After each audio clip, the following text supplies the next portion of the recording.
everyone, and welcome to the latest episode of the Sewlebrity Soft Pants Stitchin'. I'm Pam, and I'm joined today by my co-host, Lynn. Hi, everybody. How are you? You know, they can't answer right now. Oh, yeah. But you're here to remind me of those things, Pam. Yeah. So, but we're joined by somebody else. Yes, we're very excited today to be joined by our friend David Gilleland, who's going to tell us a little bit about his journey and fun stuff. So, David, give us the overview. Who are you? Why did we ask you to be here? Hello, everyone. Thank you, Lynn and Pam, for inviting me on. I'm really excited to be here. So a little bit about me. I design mainly foundation piecing quilt patterns. I teach here locally at Red Hen in Marietta, Georgia. I also teach a little bit at different places in the country. Upcoming is I'm going to be teaching at Rocky Mountain Quilt Festival in Loveland, Colorado in August. I'm actually going to be teaching a ruler working class on the Juki long arms. Ooh. So not only do I do quilt patterns and teach quilting, I also do some teaching with long arm. I love to long arm. It's a lot of fun and a lot of relaxing to sit down and design out the patterns and everything. My current job, and I actually have a day job, is in IT, which is a sharp contrast to what I do in the evenings and weekends. Honey, we've all been in IT. And here's a good thing. Here's a background that a lot of people don't know about me. I actually, right after high school, I worked as a weaver in a textile factory. Oh, how cool is that? Like, my mother's maiden name was Weaver, so we've always thought that we had that in our history. Yeah, my family has textile background. My mother was a weaver, and I actually worked as a weaver. Unlike a lot of what they see nowadays and all, it is all electronic. It was like 20 different machines that I had to keep an eye on and run. Wow, that is incredible. It was a lot of fun, but it taught me a lot about fabric, and I can spot good fabric and bad quality fabric as soon as I look at it. Very cool. Very cool. That's a skill. So tell us, what are you currently working on? So right now, what I have been working on is the quilt for fall market for Batik Textiles. I have a really cool design that I come up with that is a little bit different from what I did for spring market. As you and Pam know, I'm a fabric ambassador for Batik Textiles. A lot of people are still learning that. I'm excited to work with them, so I get to design a quilt for each market for them, and that's featured in their booth. So when you do that, like, I've heard these stories that it's really quick turnaround. Like, you get the fabric and you have to do it really fast before the fall market. Yes. So like right now, I just come up with a design, finished up the design this week, and we're going to fix into look at it, let them look at it, decide and all. I'll get the fabric probably towards the 3rd week of July, and it has to be off to California by August 13th. Oh, dear. Quilted, bound, out the door. I mean, it goes fast. I mean, it is 4 a.m. mornings, getting 4 hours sleep a night to get that quilt in and out. Yes. Yeah. Oh my gosh, I can imagine. Yeah, it is. And I'm working on a few other things. I'm putting together 2 block of the months that I'm hoping to release this fall. One is actually going to be an applique, which is a new venture for me. I have never done applique. What kind of technique are you going to recommend for that? Are you going to do fused raw edge or? Yes. Okay. I'm going to do fused because, I mean, you've got people that either love or hate applique. I don't have the patience to sit down and do needle turned applique. So a fused raw edge is going to be the best bet for me for this design, but it's a really cool design. I actually came up with it a couple weeks ago, and it just like, you know, I really feel like that it's calling to me and I have to do this design. Cool. So you mentioned foundation piecing. Mm-hmm. Is that your favorite technique? It sounds like you're just now discovering applique and being drawn to that. My favorite is foundation piecing. I love it because of the, you can get these little minute points that you just can never get with traditional. You know, the fabric shifts when you're trying to do traditional, and with the foundation piecing, these fine points and little small pieces all come together and create this phenomenal design. that trying to do traditional is just impossible to do. Yeah. No, that's true. I think foundation piecing now, do you do paper piecing or do you leave the foundation in there? Do you have a preference?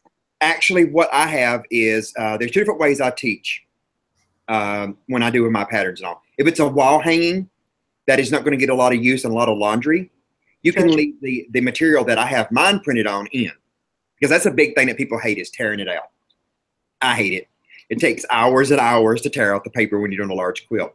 Now, if it is a quilt for the bed or a lap quilt or anything like that, of course, you want to take the foundation pieces out no matter what they are, because otherwise it's going to be too stiff. One of the material that we have it printed on and everything is actually so much easier to tear out than newsprint and paper. It doesn't leave behind all these little itty bitty pieces in the corners and everything. Oh, that's a big deal. Yeah, it is. It's a type of Pellon material, and I ran across the lady at Fall Market that actually prints it for me, and Cool. she has done a phenomenal job with my patterns and printing them for me and getting them turnaround. So anytime I need anything, she can usually have everything ready. If it's already been tested and everything, she can have it ready in 3 or 4 days. Oh, wow. That's awesome. Yeah. All right. So these are the fun questions that we always ask all the guests. Are you ready? Yes. So the first one is, what are your 3 favorite foods that you would take on a desert island and you could only eat those 3 foods for the rest of your life? But of course, they're going to have all the nutritional value and all that stuff. So you can't think about that. You just have to, your 3 favorite foods. Can I just take Margiano's restaurant? That's a good one. They have family buffet style foods. Yeah. So Yeah. Italian all the way. Italian. Okay. Take Margiano's. I mean, if it come down to 3 from Margiano's, it would have to be their lasagna, their spaghetti, and their creme brulee. I was hoping for fettuccine Alfredo, but I'm not coming to your island. Oh, I'm so coming. He got the spaghetti. I'm with him on that one. I mean, Margiano's is just, and they feed you. They feed you enough where Oh, yeah. you won't go hungry. Oh, they have those nights where you go in and then you get the take-home bag. Like you buy the dinner and then they'll give you the take-home bag. Yeah. We're rocking that one. Yes, we do. That's actually what we do. Yeah. We have enough food for 3 days. Yeah. Exactly. All right. So let's talk about how you'd get to this island. If you had a yacht, what would you name it? Okay, so I know what I would name it because I have 2 shows that's always been my favorites, cult favorites, and all of my kids, my cats are named from one of them, so the other one would have to come from the other show.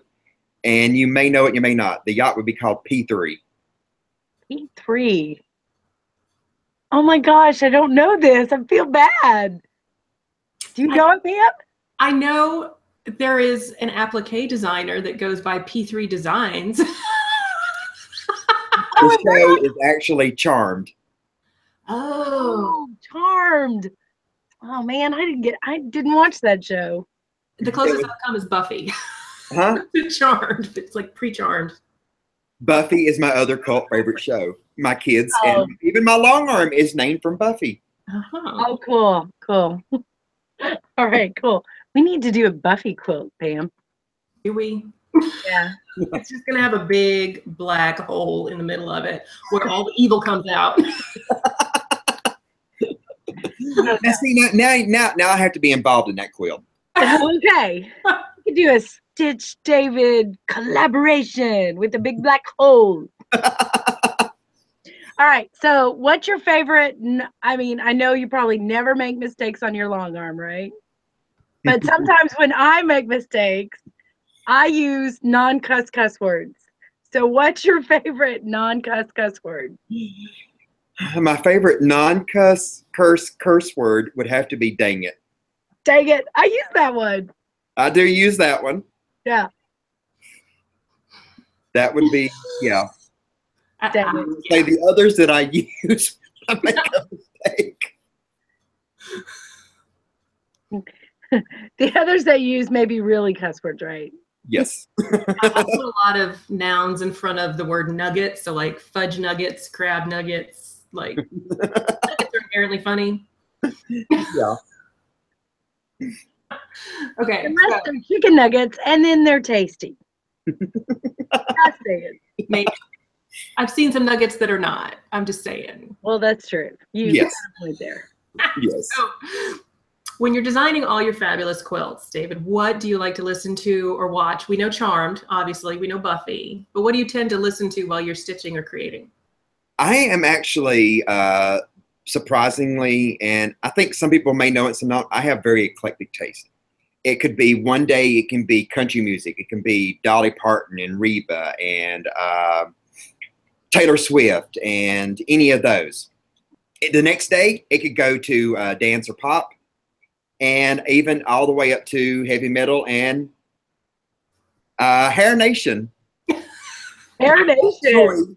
One of the biggest things I listen to a lot of times is I'll have either like Alice Cooper playing. I will have Poison and Motley Crue and all the hair bands from the 80s. Hair bands from the 80s. There you go. That is my jam. Not my jam. It really, each day. Go ahead.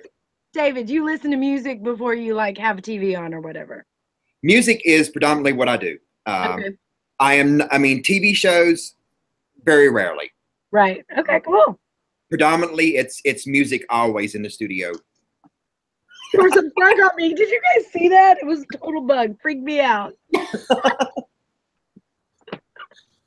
By the way, unrelated to that, I touched no less than 3 frogs yesterday weeding outside. And yes, I was wearing a glove. Still freaks me out. Oh, that would totally freak me out.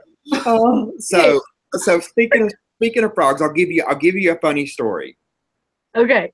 So we had a pond out back that we put in, and it'd probably been in about 2 years. And one night they were probably, I don't know how many frogs out there. It got to be like 2 o'clock in the morning. We could not go to sleep. The frogs are just so loud that we went out there at 2 o'clock in the morning with flashlights in a box, catching frogs and throwing them in the box. To take them down to this big pond down the road. We was going down the road and the frogs jumped out and landed on me. And I was like, no, just get these frogs off of me. Get these frogs out of this vehicle. I won't sleep. No, you were attacked by the frogs. I got another frog story. So we're surrounded by a lot of nature here where I live. And my kids know that I'm not a fan of frogs. Like, they're fine from a distance, but I don't need to touch them or be up close with them or nothing. And they love going out and catching them. My daughter was about 3, and we were headed out the door, take her to daycare so I could head to work. And I open our basement door, and we have a full basement, drive under garage. So full flight of stairs. I open the door, and I look down, and there's a frog about that tall, just sitting, like, with its nose had been mashed up against the door, and was just kind of doing this, like it was at the end of Blair Witch Project. And it like hopped up the whole flight of stairs and was just waiting to get in my house and kill me. I just kind of like close the door, like, we're gonna go out the front door. Maybe we're not gonna go in the basement ever again. And the basement is dead to me. We cannot go down there. Right. Oh gosh. So we have a question that's not on the list. So we will link to the photos, and y'all, here's my cat. Thanks, Nia. But if you didn't see the pictures of David's quilt, it's one of the ones hanging behind him. It's the gold and green and black one, malachite. And the pictures that the fabric manufacturer posted were gorgeous, and they were not expected, because normally when we see quilt photos, they are just, here's the quilt. But this had this very striking woman in them. And I wanted to ask David his opinion. Like, did you have input on that? Were you surprised by that? Has the reception been different for your quilt, do you think, based on those photos? Like, what's your general feeling on that? I didn't have input on it. I sent it off to them. They have a photographer that they use that comes up with some really cool ideas. When I saw it, I saw the photo like 1 week before market, and it was just, it stunned me because it actually it caught my attention. More so than just a quilt just hanging they actually showed it. The model, I think, enhanced the whole quilt just because it was something different. Because well, I thought it added to the story of the quilt. It really did. I really think so too. I mean, it was different. It caught your attention. I mean, when I opened the buyer's guide and here's the quilt and the model and everything, I'm like, this is just phenomenal. It draws your eye to it. It just really added to it. So I'm anxious to see what they do with the fall market quilt. Yeah. Awesome. Well, before we wrap up, give us your social handles, website, any place that you want people to find you online, David. Okay, my website is vectorquilts.com. You can find me on Instagram under Vector Quilts. Facebook, I have my Facebook page for Vector Quilts is David Gilleland Vector Quilts. And you can also find me on my personal Facebook, which is David Gilleland. I think that's all I have right now. No pressure. I'm going to stare at you until you say more. All right, David, it's been great catching up with you. We will definitely see you around town because we're all practically neighbors. Yes. So thanks everyone for joining, and we'll be back with more interviews soon. Y'all have a great evening. Thank you for having me on. Bye-bye. Thanks, Bye. David. Thanks, Lynn. Thanks, Pam.